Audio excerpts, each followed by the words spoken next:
오늘은 우리 교회가 60주년을 맞는 기념 주일입니다. 60년 전 1955년 1월 30일 날, 그날이 주일날입니다. 그 주일날 처음으로 교회가 개척 예배를 드림으로써 우리 교회가 시작이 됩니다. 그래서 오늘은 우리 교회로서는 생일날인 거죠. 생일 주일이라고 볼 수 있습니다.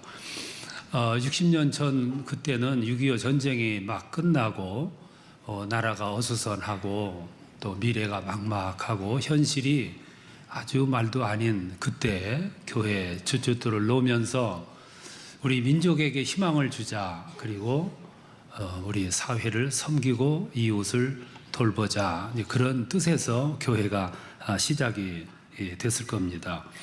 60년 만에 오늘 우리 교회를 하나님이 만들어 주셨습니다. 이제 수적으로도 10,000명이 넘게 되었고, 또 교회 그동안 13개를 개척을 했고, 다음 달에는 14번째 교회를 60주년 기념으로 개척을 하게 됩니다. 모두 되돌아보면 하나님의 은혜였습니다.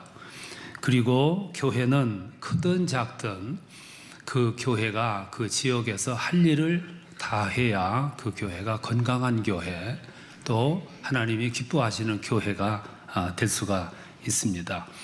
오늘 읽은 성경 말씀을 보면 아주 건강한 교회를 하나 소개를 하고 있습니다. 그 교회가 에베소 교회인데요. 이 에베소 교회는 오늘 저 터키라고 하는 나라에 가면 있습니다.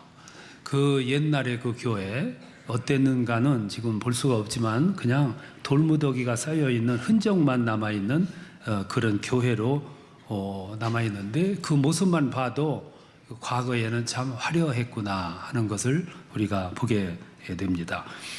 오늘 에베소는 저 에게해 그 연안에 위치해 있는데, 그 소아시아의 아주 최대 항구로 알려졌댔습니다. 처음에 그리스로부터 지배를 받았고, 그 이후에는 로마로부터 지배를 받다가 로마의 문명이 꽃을 피운 것이 에베소입니다. 그만큼 에베소가 옛날부터 화려함을 가졌던 도시입니다.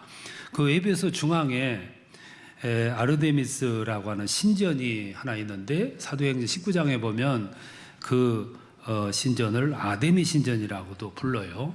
그 큰 아데미 신전에 여신상이 있습니다. 그 여신상은 풍요의 신이고 다산의 신입니다. 그래서 그 여신상에 보면 유방이 24개나 달려 있어요. 음란 신이고요. 그걸 그 지역의 사람들이 섬기고 살았습니다. 그곳에 두란노 서원이 있었는데, 사도행전 19장에 보면 사도 바울이 그곳에서 2년간 성경을 가르쳤다, 그렇게 말씀하고 있고, 원래 사도 바울이 저 고린도에서 목회를 할 때 그때 평신도 지도자였던 브리스길라와 아굴라라는 두 부부가 있잖아요. 아주 유능한 분이에요. 이 두 부부를 그곳에서 잘 양육을 해가지고 나중에 예루살렘에 가는 길에 동행을 합니다. 배를 타고 가다가 에베소에 머물게 될 때 거기다가 그 두 부부를 내려놓고 교회를 섬기게 하고 예루살렘으로 가게 됩니다. 그때부터 사도 바울의 마음속에는 에베소 교회 지역 전도에 대해서 관심을 갖게 됐습니다. 그래서 3차 여행 때는 그 에베소에 3년간이나 머물면서 전도해서 사람들을 모아 에베소 교회를 개척을 하게 됩니다. 근데 그 교회가 아주 건강한 교회였어요. 뜻이 좋았고 아주 내적으로 이쪽으로 완벽한 조건을 갖춘 그런 교회였어요. 그래서 오늘 성경은 우리들에게 오늘 이 세상에서 건강한 교회가 어떤 교회냐 하는 것을 이 에베소 교회를 통해서 보여주고 있어요. 건강한 교회는 몇 가지 요소가 구비되어야 그걸 건강한 교회라 그래요. 하나는 조화가 잘 이루어지는 교회예요. 구성원 간의 유기적인 협력이 잘 이루어지는 교회, 그걸 우리는 건강한 교회라고 그럽니다. 교회는 크든 작든 사람들이 이렇게 모여 있습니다. 근데 여러 사람, 계층이 다른 사람들이 모여 있기 때문에 이 여러 사람이 뜻을 하나로, 목표를 하나로, 그리고 협력을 서로 이루고 조화를 이루기가 참 어려워요. 요즘 한 가정의 식구가 몇 안 되는데도 조화 이루기가 어렵잖아요. 근데 얼마나 여러분 어렵겠어요.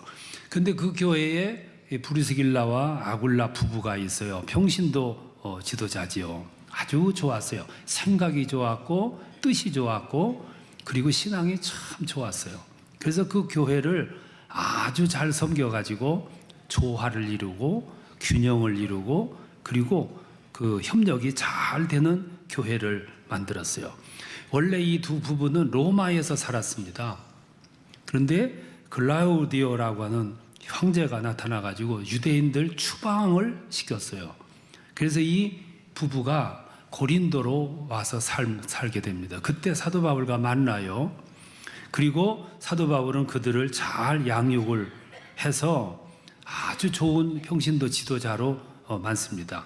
그리고 사도 바울을 따라서 이제 그 에베소에 와서 거주하게 되는데 사도 바울은 그 부부를 유독 사랑했어요.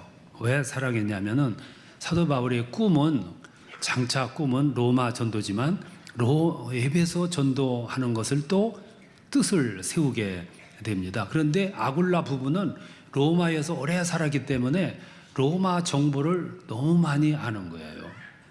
그래서 이 로마 선교의 뜻을 두었던 그 사도 바울이 그 부부를 사랑한 거죠. 그래서 후에 이 아굴라 부부가 사도 바울의 1급 참모가 됩니다. 든든한 후원자가 되고 옆에서 동역자가 되줘요. 우리 목회자들에게 그렇게 든든한 동반 사역자들이 있다는 것은 축복입니다. 이런 분들을 만나기가 어려운 거죠.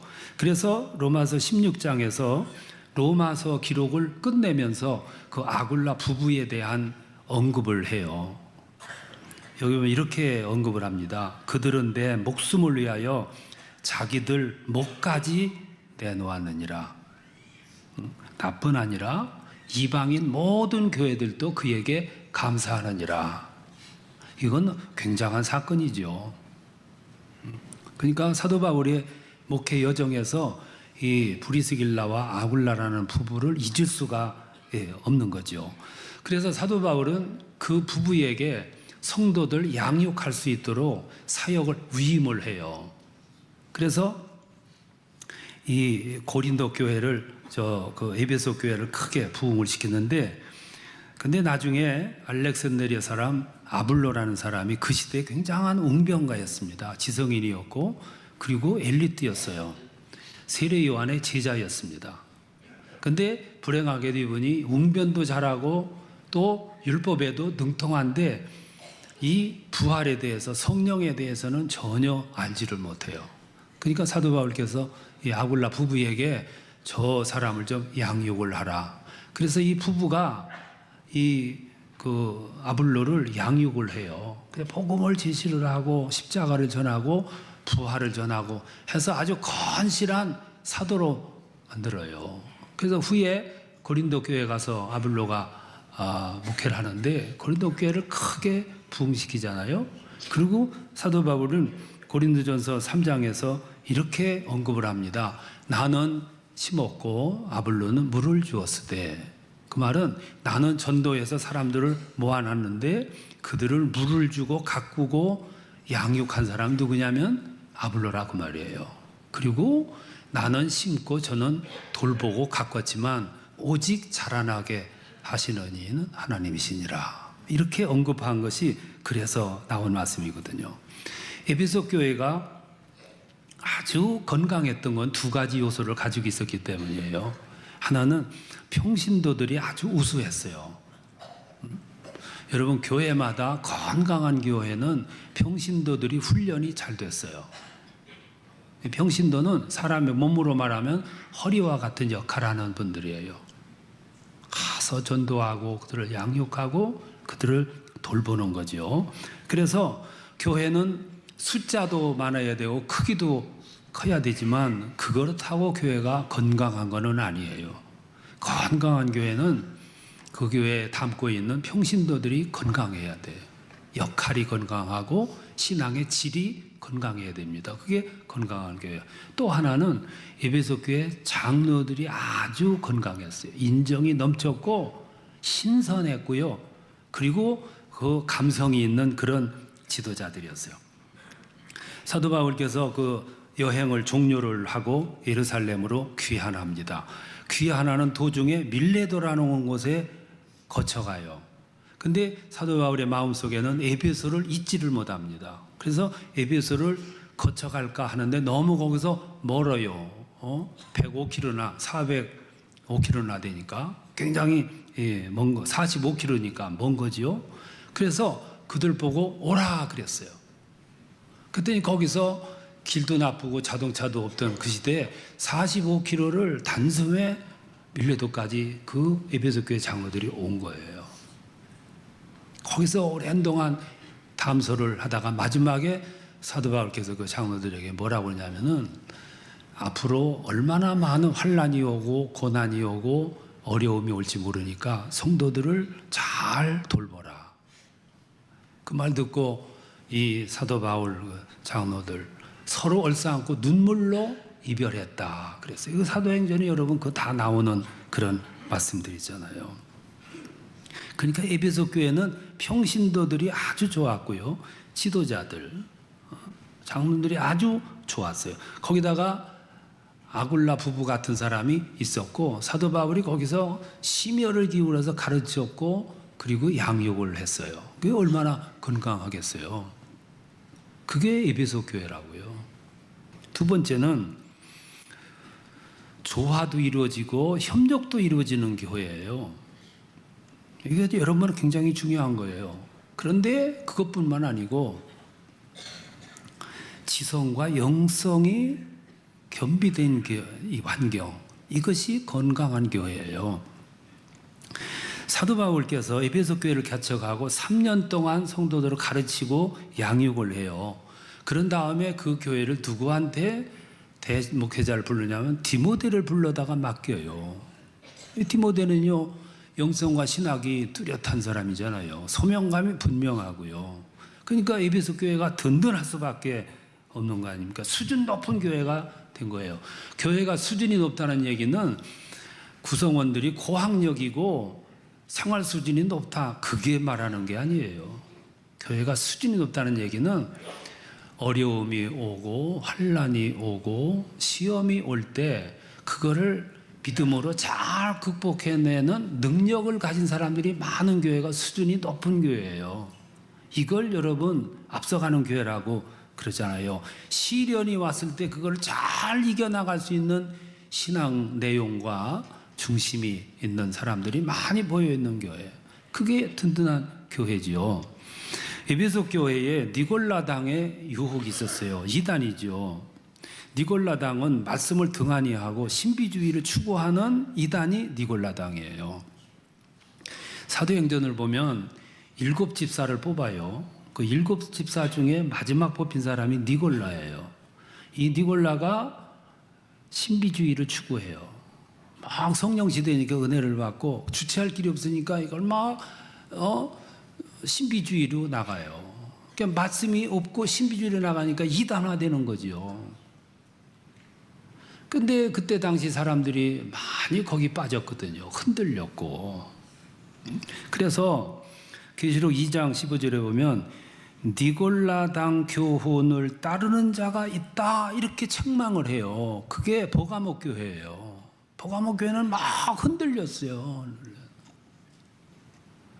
근데 에베소 교회는 뭐 조금도 흔들리지 않고 단호하게 배격을 했다 이 말이에요. 그래서 2장 6절에서 말씀하기를 내가 니골라당의 행위를 미워하도다 나도 미워하느니라.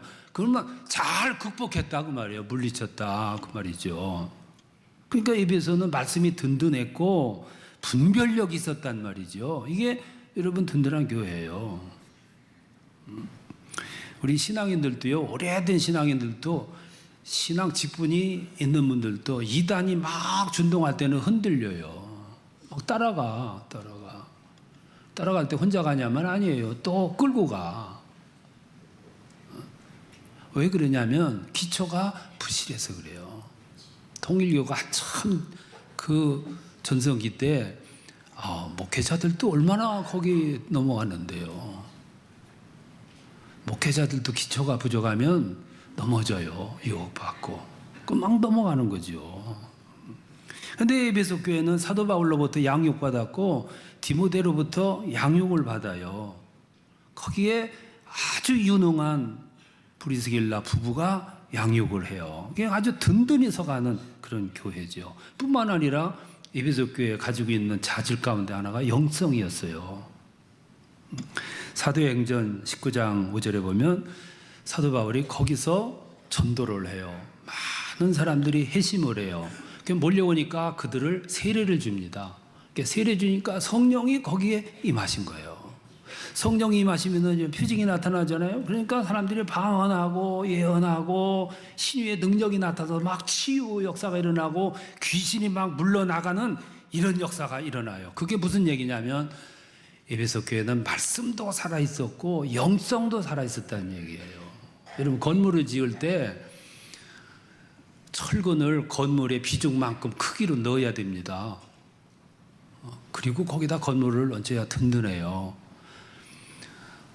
공사하는 사람들이 돈 많이 남기느라고 높은 건물을 짓는데 철근을 약한 걸 넣어요. 그러니까 삼풍백화점 같은 게 나오고 저 성수대교 같은 게 나오는 거예요. 사람의 몸이 건강하려면 뼈가 튼튼해야 되고 적당하게 살이 붙어야 돼. 뼈는 현찮은데 살이 많이 쪘다. 그러면 그거는 건강하지 않은 거예요. 그 누가 가장 건강한 모습으로 됐을까? 나를 보면 돼요. 나를 보면. 나는 뼈대도 튼튼하지, 살도 적당히 쪘지. 이게 내가 표준이라니까. 이런 사람은 문제가 없는 거예요. 근데 내 이 뼈대에다가 살이 말이죠. 배로 더 쪘다. 지탱을 못 하는 거죠. 그러니까 교회가 지탱을 든든하게 하려면 말씀이 살아있고 거기에 영성이 살아있어야 돼요. 그럼 건강한 거죠.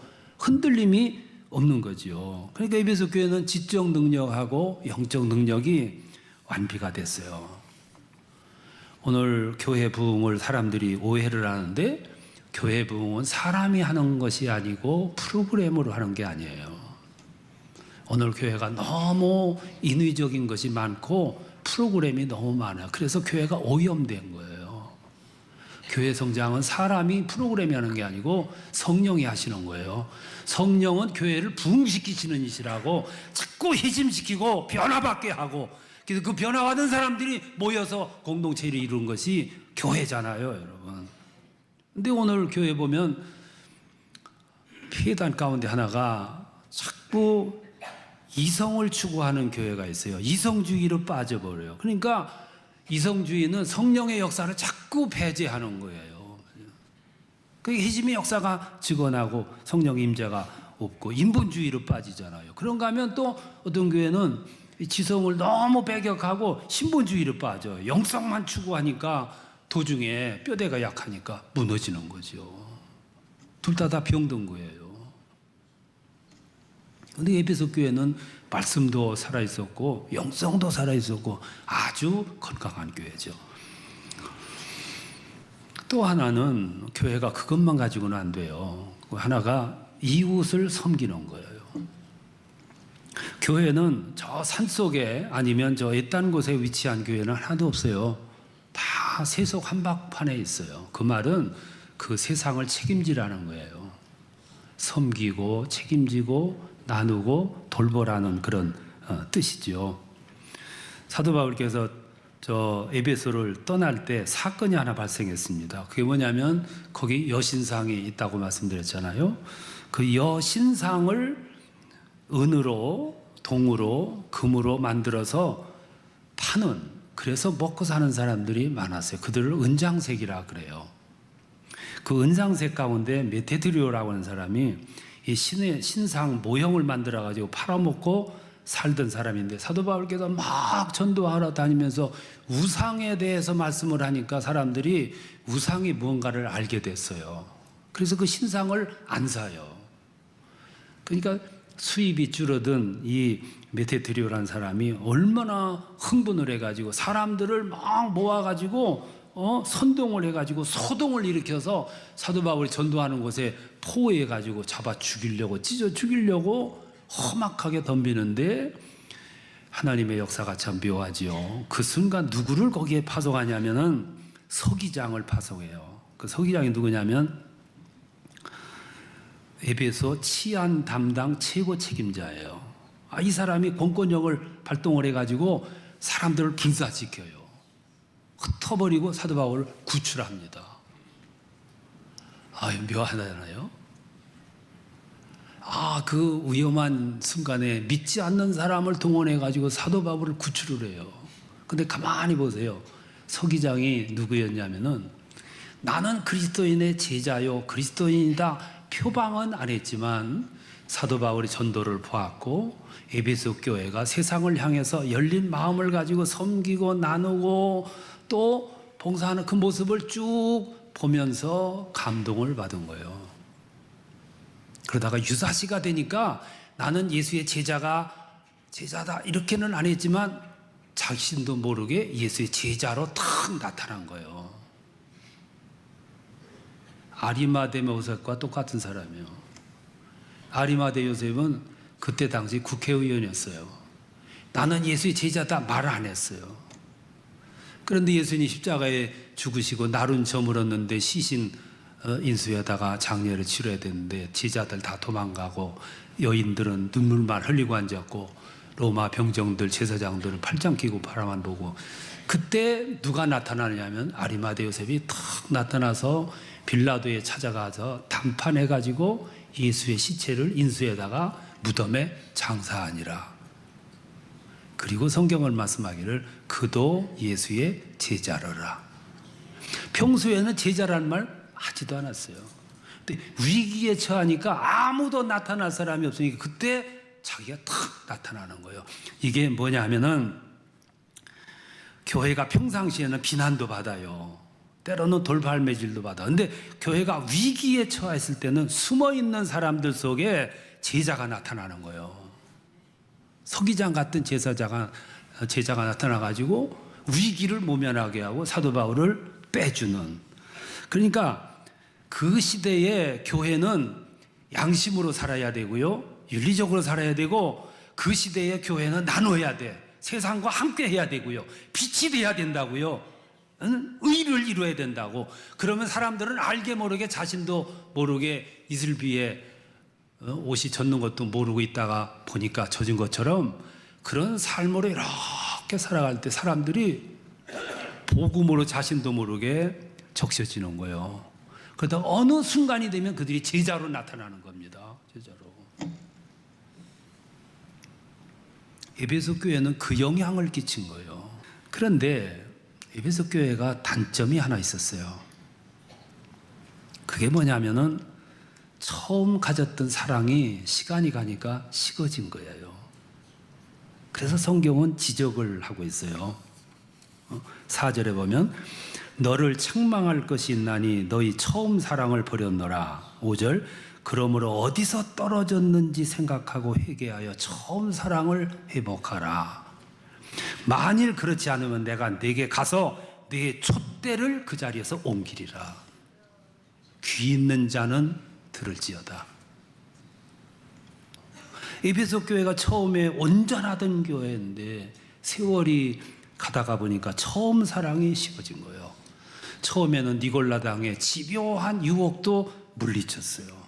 세상으로부터 인정받던 교회예요. 근데 세월이 가다 보니까 사랑이 식어진 거예요. 그러니까 하나님 말씀하시기를 어디서부터 잘못됐는가를 확인해 보라. 그리고 빨리 회복하라. 하지 않으면 네 촛대를 옮기리라. 여기 촛대를 옮기라는 말은 내가 너희를 떠나겠다고 말이에요. 내가 너희를 버리겠다는 말이고 성령을 철수시키겠다 이 말씀입니다. 하나님의 교회에 성령의 역사가 없다면 그 교회 아무리 잘 전하면 뭐 하겠어요? 그게 창고에 지나지 않지요. 우리는 오늘 60년 동안 여기까지 하나님 인도하셨어요. 우리가 지금 가지고 있는 열정, 관심, 세상을 향한 눈물, 기도, 그리고 협력을 잘하는 신앙의 중심을 이루는 이것이 식어지지 않도록 앞으로 40년 지나 100주년 때에도 똑같이 이어지도록 그것이 오늘 우리들의 임무예요.